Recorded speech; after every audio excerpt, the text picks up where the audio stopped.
Olá, meus queridos irmãos e irmãs, sejam todos muito bem-vindos ao nosso encontro semanal Conhecendo a Palavra. Vamos imediatamente começar o nosso encontro pedindo a intercessão de Nossa Senhora, Mãe do Verbo Divino, para que ela traga o Espírito Santo e que ele esteja conosco durante todo o nosso momento de reflexão sobre a Palavra de Deus. Ave Maria, cheia de graça, o Senhor é convosco. Bendita sois vós entre as mulheres, e bendito é o fruto do vosso ventre, Jesus. Santa Maria, Mãe de Deus, rogai por nós, pecadores, agora e na hora de nossa morte. Amém. Em nome do Pai, do Filho e do Espírito Santo. Amém. Meus queridos irmãos e irmãs, vocês vão perceber que hoje nós estamos começando no nosso programa com uma formatação diferente. Eu queria dizer a vocês que, como eu tenho tentado deixar claro desde o início, nós não temos aqui um curso bíblico. Nós temos diversas iniciativas na nossa diocese, salvo engano, nós temos uma escola bíblica, nós temos cursos que são oferecidos por diversas paróquias. Tínhamos aqui em Teresópolis, por exemplo, a Escola Mater Ecclesiae, não sei se em outra cidade da nossa diocese ainda existe, mas fato é que nós temos diversas oportunidades das pessoas fazerem seus cursos bíblicos, e essa não é a nossa proposta. Se esse fosse um curso bíblico, eu teria que fazer uma programação, explicar livro por livro, e a princípio essa não é a minha finalidade. Pode ser que por sugestão venha a ser, mas por enquanto não é. A ideia aqui é trazermos materiais que normalmente vocês não conhecem e criarmos uma intimidade de todos com a palavra de Deus. Então trazemos livros que normalmente não são lidos, trazemos debates sobre temas difíceis, né? Essa é a nossa proposta. E estamos abertos para qualquer tipo de sugestão. Eu já recebi algumas sugestões, como por exemplo de uma ex-aluna de Mater Ecclesiae, que é minha afilhada de Crisma também, Marta, aqui de Teresópolis. Já estou tentando seguir as sugestões que ela tem me dado. E essa semana eu recebi a sugestão de um querido ex-aluno da Escola Diaconal, aqui da Diocese de Petrópolis. Ele pediu que não identificasse nem ele nem a esposa, porque eles, na verdade, me deram um enorme suporte, fizeram para mim um tutorial de como eu poderia fazer essa exposição para vocês, utilizando o PowerPoint, porque as minhas aulas na Escola Diaconal eram com PowerPoint, ele gostava muito, então ele sugeriu que eu trouxesse essa experiência da Escola Diaconal para cá também. Então agradeço de coração a eles o carinho, não estou os identificando, porque eles me pediram que não identificasse, mas com muito carinho, com muita humildade, eles prepararam para mim essa forma de mexer nessas ferramentas novas, que vocês vão ver que eu ainda vou bater um pouco de cabeça, porque eu estou começando hoje com ela, mas sempre que for possível eu vou utilizar também o PowerPoint para trazer imagens para vocês, explicações, citações, e quando não for o caso, a gente vai utilizar o modelo antigo, ok? Então, vamos começar logo hoje o nosso encontro. Eu trouxe para vocês hoje um tema de um dos 7 livros. Na verdade, a história comporta 2 desses livros, são os 2 livros dos Macabeus, mas um destaque maior para o primeiro livro dos Macabeus, que é um dos 7 livros deuterocanônicos nossos e que os protestantes e os judeus não aceitam, eles entendem que são livros apócrifos e a gente vai ver por quê. Ok? Então vamos começar imediatamente.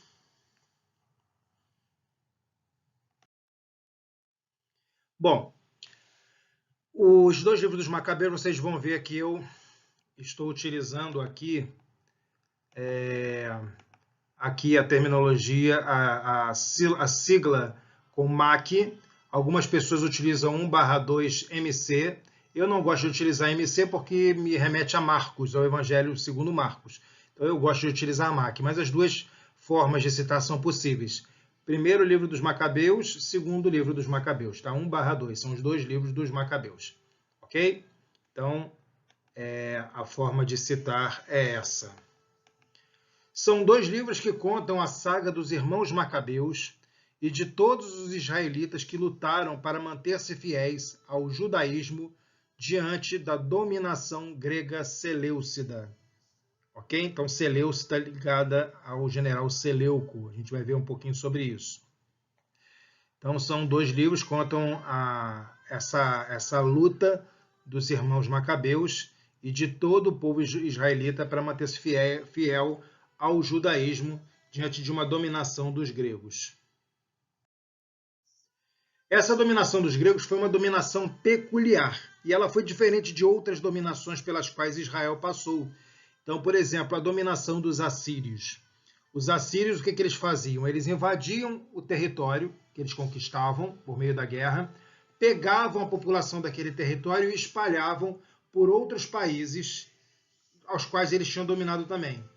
Então, pegava o povo de Israel, levava para um país uma parte, para outro país outra parte, para outro país outra parte. Qual o problema disso? É que dificilmente esse povo conseguia depois voltar ao seu país original e retomar a identidade, a unidade do povo. Foi o que aconteceu em Israel com o Reino do Norte.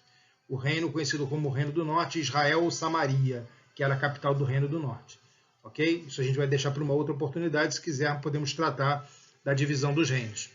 A ocupação dos babilônios, dominação babilônica, foi o que aconteceu no Reino do Sul, o Reino de Judá, que a capital era em Jerusalém. Os babilônios invadiam o país, pegavam a população e levavam para o seu país.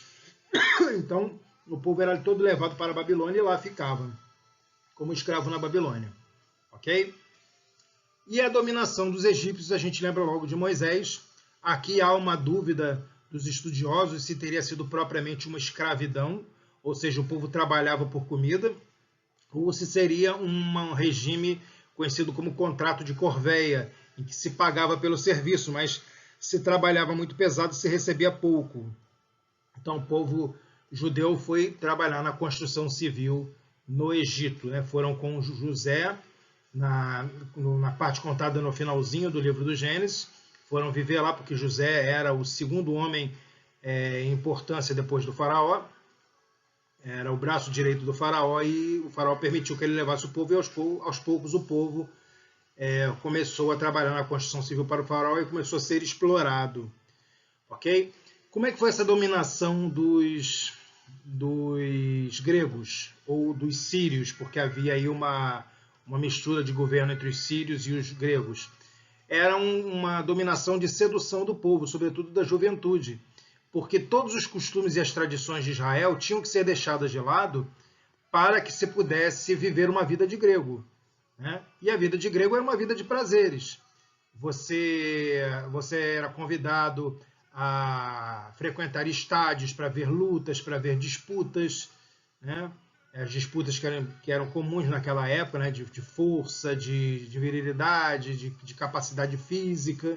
E, além disso, existia o politeísmo, onde os gregos identificavam nas diversas dimensões da vida humana as suas divindades. Então, por exemplo, um grego ia fazer uma viagem marítima, né, pegar o seu barco e ia fazer uma viagem marítima, comercial ou de conquista, rezava-se para Poseidon, porque Poseidon era o deus dos mares. Ia haver uma festa, rezava-se para Baco, que era o deus do vinho. Precisava de sabedoria, rezava-se para Atenas, que era a deusa da sabedoria. E assim por diante. Então começaram a seduzir o povo judaico, sobretudo os jovens judeus, através dessas ofertas de prazer e diversão. O primeiro livro dos Macabeus é o que nos interessa hoje, porque nós vamos tratar de uma festa que é a festa de Hanukkah. Se escreve Chanukah, mas a pronúncia é Hanukkah.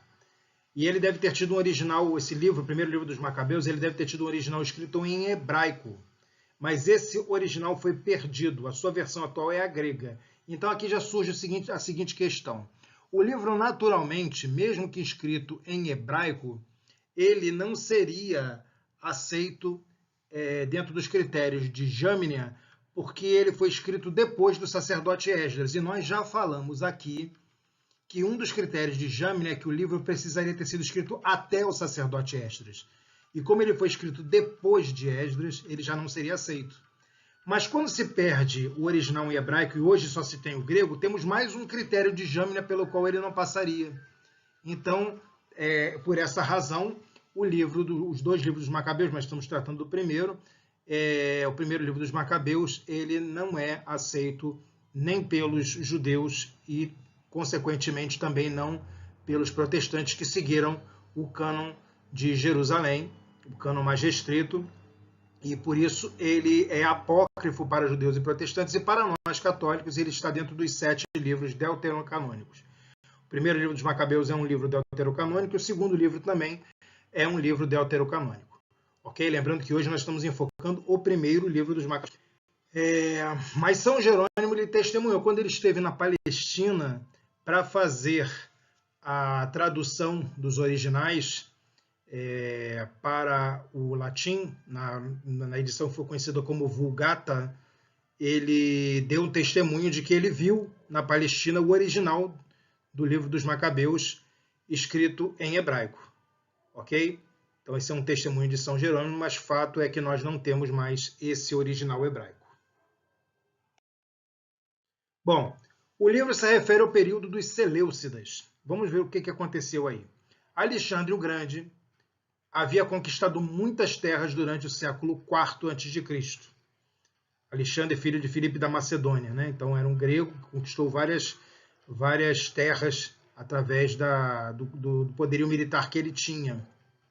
E quando ele morreu no ano 323 a.C., os territórios que ele conquistou foram partilhados entre os generais dele.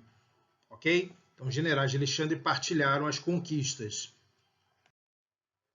A Judéia tinha ficado com o general Ptolomeu, mas em 200 a.C., Antíoco III, que era pai de Seleuco IV, venceu Ptolomeu III e assumiu a Palestina. Com a morte de Antíoco III, em 187 a.C., subiu ao trono seu filho mais novo, Antíoco IV, porque o filho mais velho de Antíoco III também tinha falecido, então o filho mais novo assumiu o trono. E ele se denominou de Epífanes, Antíoco Epífanes. Epífanes lembra da palavra epifania, né? Vem do grego epifaneia, epifanem, né? Fanem, que significa manifestação. Então Antíoco dizia que ele era a manifestação do sagrado, ele era o Deus na terra. Ok? Então, Antíoco IV Epífanes. Até o reinado de Antíoco III, até um pouquinho antes do final do reinado dele, a relação entre gregos, sírios e judeus, e aí gregos e sírios juntos, e judeus, havia sido muito boa, com bastante tolerância. Mas no final do reinado de Antíoco III, e principalmente durante o reinado de Antíoco IV, as tensões se intensificaram entre eles. Tá? Então, Onias III, que era o sumo sacerdote de Jerusalém, ele havia sido chamado à Síria para prestar contas da sua administração no templo e não voltou mais, ficou preso lá. Houve uma intriga de que ele estaria desviando dinheiro, tá? Não estaria pagando o dinheiro que tinha que ser pago para o dominador grego, e ele foi chamado a prestar contas e de lá ele não voltou mais, ficou preso. O irmão de Onias III, Jasão, que era simpático ao helenismo, ou seja, a cultura grega, a dominação grega, ele pagou uma quantia grande em dinheiro para Antíoco IV, que era o rei. E assim ele comprou o título de sumo sacerdote. Então foi nomeado sumo sacerdote porque ele pagou pelo título. Isso foi um escândalo para os judeus. Por quê? Porque o sacerdócio, desde a época de Arão, ele foi instituído, houve uma escolha divina para que dentro da casa da tribo de Levi, que fosse a casa de Arão, a que daria os sacerdotes para Israel. Então, a tribo de Levi era a tribo litúrgica, mas o sacerdócio ficava na casa de Arão. E aí vem Jasão e compra esse título. Ele não tinha direito e comprou o título. Tá? Isso foi um escândalo. E Jasão facilitou o sincretismo, a mistura, né, entre o judaísmo e o paganismo grego. E assim ele arrastou a população e todos os sacerdotes que eram submissos a ele para essa idolatria. Ok? Então há esse episódio e vamos ver aqui rapidamente. Vou pegar excepcionalmente o segundo livro dos Macabeus, porque nele trará essa história, contará essa história. Apenas advertindo a vocês que o segundo livro dos Macabeus ele não é uma continuação do primeiro, ok? Ele foi escrito por uma outra pessoa, ele tem um gênero literário diferente do primeiro livro e ele, na verdade, começa num período anterior à história do primeiro livro, ok? Ele apenas foi colocado em segundo lugar, mas ele não é a continuação. Então vamos ler aqui rapidamente. Segundo Macabeus 4, 7 a 20. Conta a história do que eu falei para vocês. Após a morte de Seleuco, e tendo subido ao trono Antíoco, chamado Epífanes, Jazão, irmão de Onias, usurpou fraudulentamente o cargo de sumo sacerdote. Em entrevista com o rei, ele lhe prometeu 360 talentos de prata e 80 talentos de outras rendas. São moedas, tá? Prometia-lhe, além disso, pagar outros 150 talentos se lhe fosse dado o poder de fundar um ginásio e uma efebia e de receber as inscrições dos antioquianos de Jerusalém. O rei consentiu. Logo que subiu ao poder, Jazão arrastou seus concidadãos para o helenismo, para os gregos, para a cultura grega. Apesar dos privilégios obtidos do poder real por João, pai de Eupólemo, que foi enviado aos romanos para concluir um pacto de aliança e de amizade, ele introduziu costumes contrários, desdenhando as leis nacionais. Foi com alegria que fundou um ginásio ao pé da própria Acrópole, alistou os mais nobres dentre os jovens e os educou ao pétaso. Então, pétaso era um chapéu que era utilizado ali nos ginásios.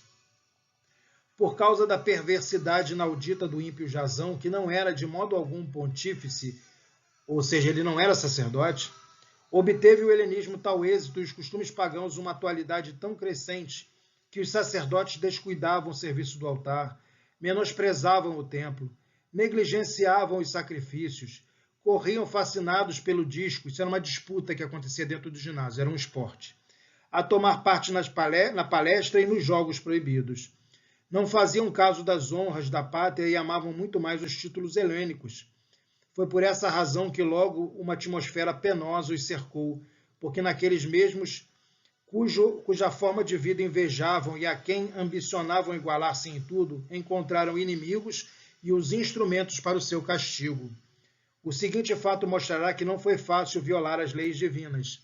Como em Tiro se celebrassem os jogos quinquenais com a presença do rei, o ímpio Jazão mandou um grupo de antioquianos de Jerusalém levar 300 dracmas de prata para o sacrifício de Héracles, mas os próprios portadores julgaram a coisa inconveniente e acharam melhor empregá-las em outras despesas.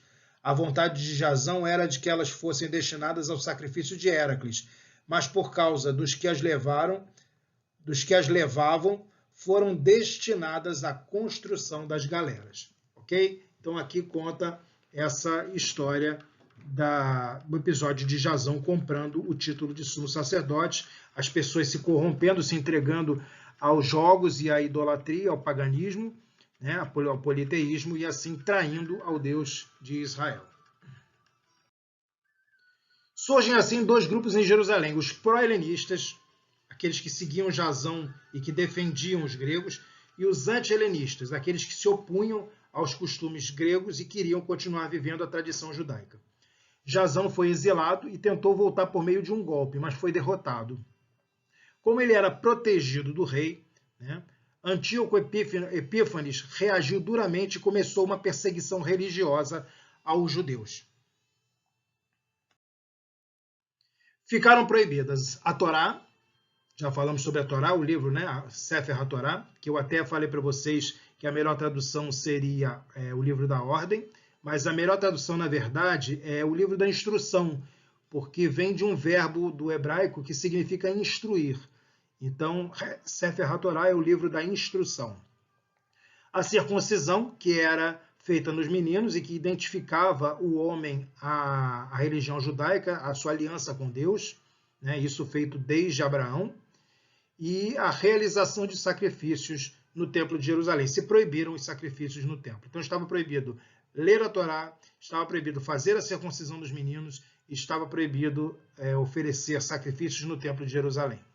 O templo foi profanado, colocaram lá dentro uma estátua de Zeus, que era o pai dos deuses gregos, a maior divindade da Grécia, colocaram lá dentro, o que em algumas Bíblias é traduzido como a abominação, a idolatria da abominação, que foi colocada dentro do lugar santo, ou também chamado de a desolação, alguns utilizam essa linguagem também, e as comidas proibidas pela Torá foram impostas aos judeus. Então temos aquelas famosas passagens, se eu não me salvo engano, no segundo livro dos Macabeus, daquela mãe com os filhos que vão forçando cada um dos filhos a comer carne de porco, e eles vão dando a vida, não aceitam, vão sendo martirizados na frente da mãe, dando testemunho de que são fiéis às prescrições da Torá. Então, os gregos começam fazendo isso, eles oferecem, por exemplo, se o sábado é o dia santo, reservado a Deus, o dia do descanso, eles colocam no sábado o quê? Os esportes no ginásio, e aí fazem com que os jovens judeus vão para lá e não respeitem mais o descanso do sábado. Eles oferecem banquetes com carne de porco, era proibido. Então vai se acabando através da sedução com essa tradição judaica, essa identificação judaica. Em reação a isso que fez Antíoco Epífanes, surge uma milícia judaica proclamada pelo sacerdote Matatias, que retoma Jerusalém e restaura o culto no templo. Os filhos de Matatias dão sequência a essa revolta. Então Matatias morre e os filhos dão sequência. O filho mais velho, Judas, conhecido como Martelo, vem de Macabá, martelo. Então ele era conhecido por Martelo porque ele era forte na investida contra os adversários, como ele batia nos adversários como se fosse um martelo. Então Judas ficou conhecido como Macabeu, o martelo.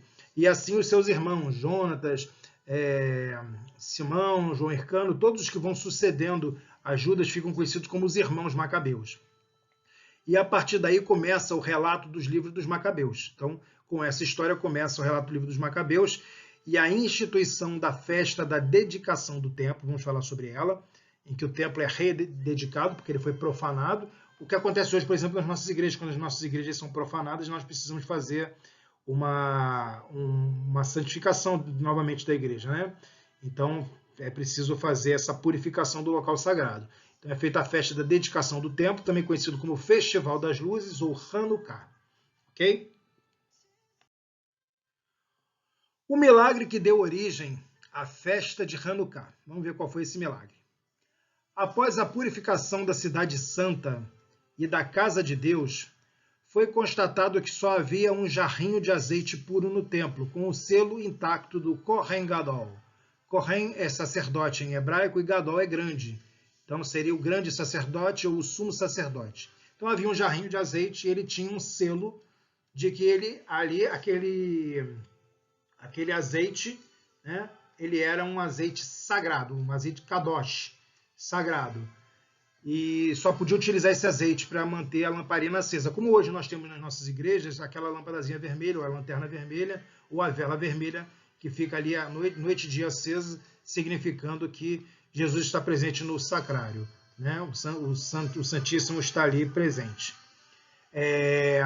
Então, vou retornando aqui. Com o selo intacto do Kohen Gadol, o sumo sacerdote, para que as luzes da menorá fossem acesas. Menorá era o grande candelabro de 7 braços que existia dentro do Templo de Jerusalém. Tá? Também era um objeto sagrado e ele era aceso. Isso duraria apenas um dia. Então, o que eles tinham de óleo só dava para queimar por um dia.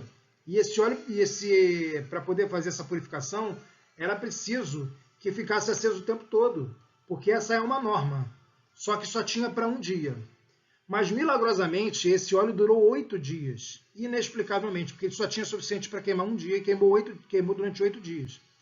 E foi o tempo suficiente para que um novo azeite puro fosse produzido e levado ao templo para o seu devido fim, conforme manda a Torá. Então vamos ler aqui o livro do Êxodo 27, 20 e 21. Êxodo 27, 20 e 21. Ordenarás aos israelitas que tragam para o candelabro óleo puro de olivas esmagadas, a fim de manter a lâmpada sempre acesa. Não podia apagar a lâmpada. Na tenda de reunião, então na época era o tabernáculo, que depois vai para o templo de Jerusalém.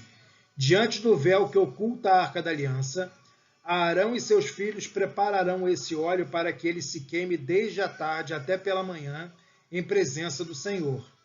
Essa é uma lei perpétua para os israelitas e suas gerações vindouras. Então era um preceito, né? Era uma ordem, uma instrução, fazia parte da Torá. Tinha que haver uma luz acesa ali e era na menorá. Ok? Então precisava de óleo para queimar e só dava para um dia.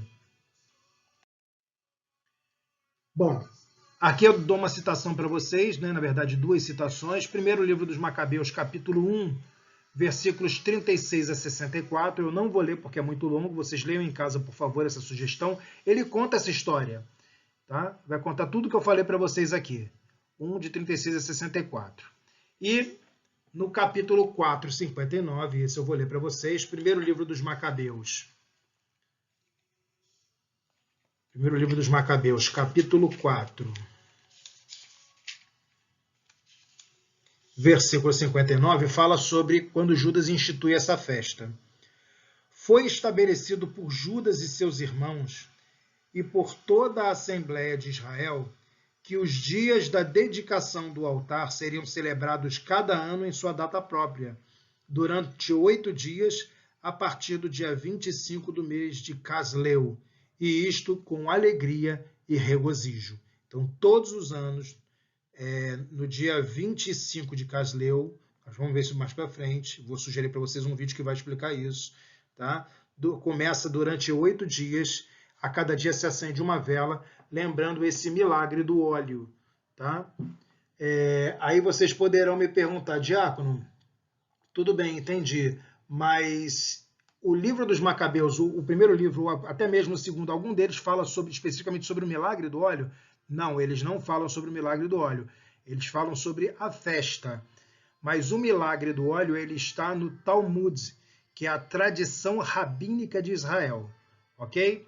Então, como normalmente vocês não têm acesso ao Talmud, vamos ver em qual Talmud trata dessa questão do milagre do óleo.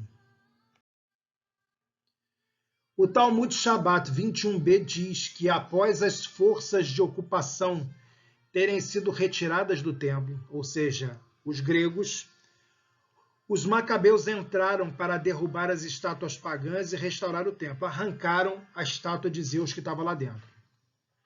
Eles descobriram que a maioria dos itens ritualísticos havia sido profanada. Eles buscaram óleo de oliva purificado por ritual para acender uma menorá, para rededicar o templo. Contudo, eles encontraram apenas óleo suficiente para um único dia. Eles acenderam isso e foram atrás de purificar novo óleo. E, milagrosamente, aquela pequena quantidade de óleo queimou ao longo dos 8 dias que levou para que houvesse novo óleo pronto. Então, como se Deus segurasse aquela chama, mesmo não tendo o que queimar, durante 8 dias, para dar tempo de preparar óleo novo. E quando o óleo novo acabou de ser pronto, ele pôde ser colocado lá e não foi preciso apagar a menorá. É a razão pela qual os judeus acendem uma vela a cada noite do festival. Então lembre que a menorá tinha 7 braços.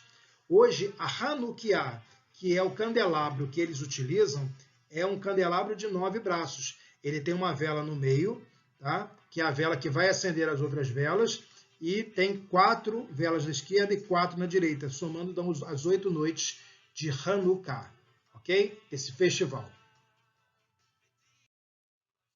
Bom, eu não vou me estender muito, nós já temos aqui meia hora de gravação. Eu vou remeter vocês para um vídeo de um teólogo amigo meu, Antônio Marques. Ele se formou comigo em teologia, também é discípulo de Dom Estevão Bittencourt, então é uma pessoa que segue a ortodoxia da fé, segue a hierarquia da igreja, segue o magistério, e ele é um cristão engajado, um católico engajado, ele participa na paróquia dele, e ele se especializou nessas tradições, nessas festas, nos costumes judaicos, e mostra a relação deles com o cristianismo. Eles têm essa preocupação de mostrar que Jesus foi um judeu que vivia intensamente a sua fé judaica. Participava de toda a tradição, participava de todas as festividades, obedecia às normas, os costumes judaicos, e o Antônio ele tem essa preocupação de nos mostrar essa relação, de onde algumas ações litúrgicas nossas vêm da liturgia judaica. Então é muito interessante, já levei o Antônio para dar palestra na Escola Mater Ecclesiae aqui de Teresópolis, já o levei para dar palestra na Escola Diaconal, ele já deu palestra na formação dos diáconos, daqui da Diocese de Petrópolis. É uma pessoa muito preparada, acho que vale a pena vocês darem uma olhadinha. Ele tem um vídeo no YouTube, está aqui embaixo, vou orientar vocês aqui. Ele tem esse vídeo no YouTube que se chama Jesus, Natal e Festa de Hanukkah. Vocês podem entrar por aqui, ok? Por esse link aqui do YouTube que vai jogar para lá. Ou se vocês não conseguirem copiar e colar, vocês podem pesquisar no YouTube Antônio Marques Hanukkah. Vai aparecer um fundo preto com uma Hanukkah, um candelabro de 9 braços e ele.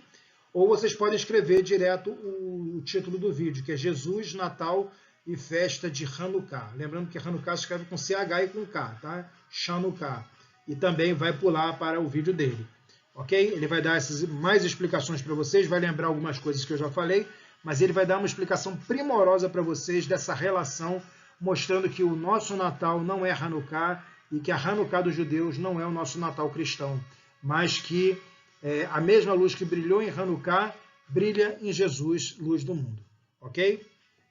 Agradeço muito a presença de todos aqui e espero encontrá-los o mais rápido possível.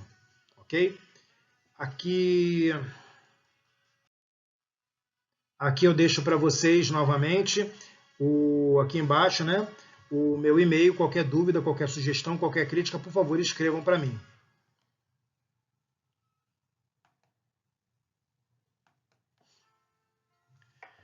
Desculpa, eu estava mexendo aqui na música porque eu botei para vocês no fundo uma música do Festival de Hanukkah. Tá bom? Então, por hoje era só isso. Agradecendo mais uma vez aí a todos que estão ajudando com as suas críticas e, por favor, mandem perguntas e mandem sugestões. O Senhor esteja convosco, Ele está no meio de nós. Por intercessão de Nossa Senhora, a Mãe do Verbo Divino, abençoe-vos o Deus Todo-Poderoso, Ele que é Pai, Filho e Espírito Santo. Amém. Uma ótima semana para todos. Shavua Tov. Até o nosso próximo encontro, Leit Haot, e que a paz de Deus habite no coração de vocês. Shalom Aleichem.